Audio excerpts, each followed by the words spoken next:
حضرت سمیہ جیسی جن کا مالک ان کی مشکیں کس دیتا تھا اور یہ مطالبہ کرتا تھا کہ آپ ایمان سے دستبردار ہو جاؤ، لیکن غلام عورت ہونے کے باوجود اتنا کامل یقین رکھتی تھی اللہ تعالیٰ کی ذات پر، آخرت پر، کہ وہ اپنے مالک کی بات نہیں مانتی تھی۔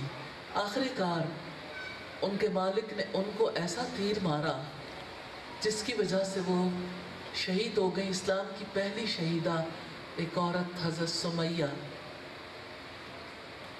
کیا فرق ہے ان کی زندگی میں اور ہماری زندگی میں؟ ہم آزاد زندگی گزارتے ہیں، وہ ایک غلام عورت تھی۔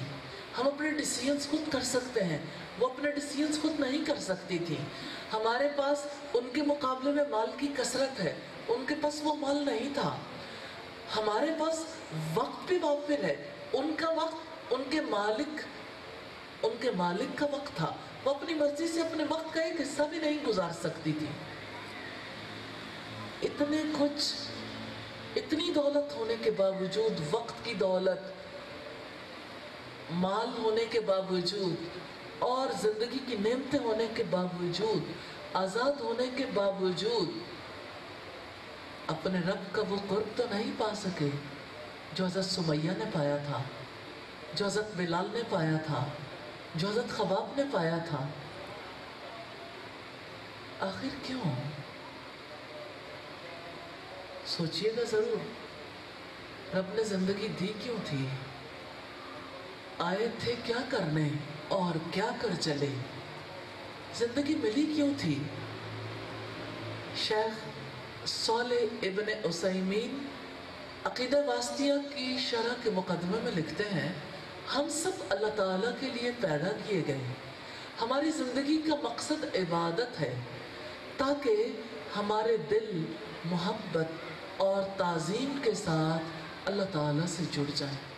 تو اللہ پاک نے دنیا میں ہمیں اس لیے بھیجا ہے کہ ہمارے دل اپنے رب کی یاد میں رہیں، اس سے اٹکے رہیں، اور دنیا میں ہم جو کام کریں اس کی پسند کے مطابق کریں، اور جو کام اس کی پسند کے مطابق نہ ہو وہ ہم چھوڑ دیں، تاکہ اس کے بدلے میں وہ ہمیں ہمیشہ کے لیے جنتوں کے گھر میں بسا دے، جہاں کبھی کسی کی جوانی کو بڑھاپا نہیں آئے گا، جہاں کبھی کسی کی خوشیوں کو غم نہیں ڈسے گا، جہاں کسی کی حیات کو کبھی موت نہیں آئے گی۔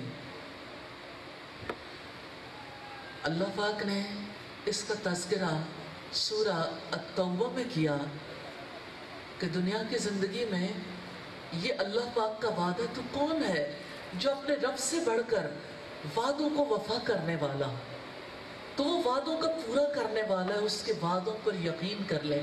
ہم میں سے کوئی ایسا نہیں ہے جس نے سدا کی زندگی پانی، جب جانا ہے تو جانے کی تیاری کرنی۔ آپ کو یہاں سے کسی دوسرے سٹی میں بھی جانا ہو تو آپ تیاری کرتے ہیں، آپ نے کسی دوسرے ملک جانا ہو تو تیاری کرتے ہیں۔ جہاں ہمیشہ کے لیے جانا ہے اس کے لیے تیاری نہیں کریں گے، تو اس کی تیاری کے لیے دل بدلنے کی ضرورت ہے، یعنی خیالات بدلنے کی ضرورت ہے۔ اور خیال ہی کو تو ہمارا دشمن کنٹرول کرتا ہے، ابلیس۔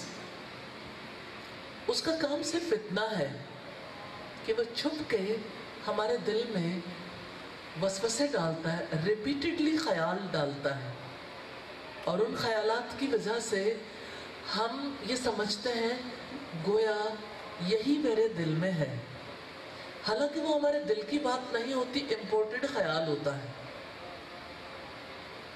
اس خیال کو ریجیکٹ کرنا، اللہ تعالیٰ کی پناہ میں آنا اور اللہ تعالیٰ سے سیدھے راستے پر چلنے کے لیے مدد مانگنا اتنا ضروری عمل ہے کہ اللہ پاک نے ہماری نماز میں یہ سارے اعمال رکھ دی۔ ہر رکعت میں ہم اس سے دعا کرتے ہیں، اہدنا الصراط المستقیم، ہمیں سیدھے راستے پر چلا دے۔ یہ سیدھا راستہ جب تک جانیں گے نہیں، اس کے بارے میں علم نہیں حاصل کریں گے، اس راستے پر کیسے چل پائیں گے؟ تو اس راستے پر چلنے کے لیے علم ناگزیر ہے، پہلی چیز ہے۔ جتنا کسی کے پاس حقیقت کا علم ہوتا ہے، اللہ تعالیٰ کا دیا ہوا علم، زندگی کا علم، اسی کے مطابق کسی کے اندر ایمان آتا ہے، اور جتنا کسی کے اندر ایمان پختہ ہوتا ہے اسی کے مطابق نیک اعمال کی رغبت پیدا ہوتی ہے۔ نیکیاں اسی سے صادر ہوتی ہیں جس کا ایمان پختہ ہوتا ہے، اور جس کا ایمان پختہ ہو وہی اللہ کے پیغام کو دنیا بھر تک پہنچاتا ہے۔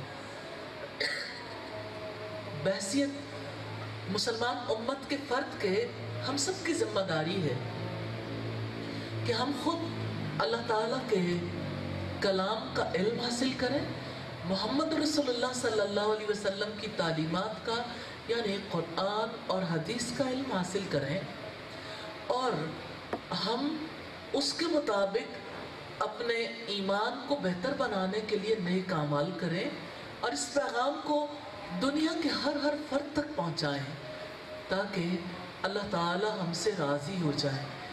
کیا اللہ پاک نے اپنی کتاب میں ارشاد نہیں فرمایا والعصر، زمانے کی قسم، ان الانسان لفی خسر، یقیناً انسان خسارے میں ہے، الا الذین آمنوا وعملوا الصالحات، سوائے ان لوگوں کے جو ایمان لائے جنہوں نے نیک اعمال کیے،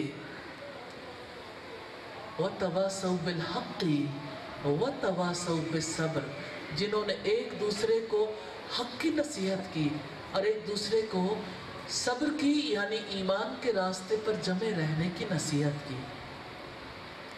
تو یہی علم، ایمان، عمل صالح اور دعوت دین، یہ ہماری زندگی کی بنیادی ویلیوز ہیں۔ انہی کو ہر مسلمان کی زندگی کی اقدار ہونا چاہیے، اسی باٹ پر اپنے اعمال کا وزن کرنا چاہیے، اور کل یہ وزن ہوگا۔ نبی صلی اللہ علیہ وسلم نے فرمایا ابن آدم کے قدم حشر کے میدان میں اپنی جگہ سے اٹھ نہیں سکیں گے جب تک کہ وہ 5 باتوں کا جواب نہ دے لے، جن میں سے پہلی بات یہ ہے عمر کن کاموں میں گزاری، جوانی کن کاموں میں پرانی کر دی، مال کہاں سے کمایا، کہاں خرچ کیا، کتنا علم حاصل کیا اور اس پر کتنا عمل کیا۔ یہ وہ سوال ہیں، ان کا جواب دیے بغیر چارہ کار نہیں ہوگا۔ دنیا میں تو سپلی آ جاتی تو لوگ اگلی دفعہ اپیئر ہو جاتے ہیں، بار بار چانس ملتا رہتا ہے، ری ٹیک لے لیتا ہے، نو ری ٹیک ایٹ آل، وہاں کوئی ری ٹیک نہیں ہوگا، ایک ہی بار فیصلہ ہوگا اور اس کے بعد کبھی دوبارہ فیصلے کا وقت نہیں آئے گا۔ اس لیے اس زندگی کو بدلنا ہے اور اس تبدیلی کے لیے علم حاصل کرنا ہے۔ اللہ تعالیٰ ہم سب کو توفیق عطا کر دے، اور مشکل نہیں ہے۔ علم کے حصول کے لیے آپ اپنی جگہ پر یہاں بیٹھے ہوئے بھی اللہ تعالیٰ سے دعا کریں، اللہ تعالیٰ اسباب پیدا کرنے والا ہے۔ واٹس ایپ پہ، فیس بک پہ، آن لائن کلاسز کے ذریعے باقاعدہ داخلہ لے کر جو بھی طریقہ کار آپ اختیار کریں، یہ آپ کی زندگی، آپ نے اپنی زندگی کو آگ سے بچانا ہے تو طریقہ تو پڑھ لیں، کیسے بچانا ہے اس کا علم حاصل کر لیں۔ یہ علم فرض ہے۔ اللہ تعالیٰ ہمیں اس کی محبت دے اور یہ علم نصیب فرمائے، اور اللہ تعالیٰ ہمیں ایسے اعمال کرنے کی توفیق دے جس کی وجہ سے ہم آخرت میں کامیاب ہو جائیں اور ہمارا رب ہم سے راضی ہو جائے۔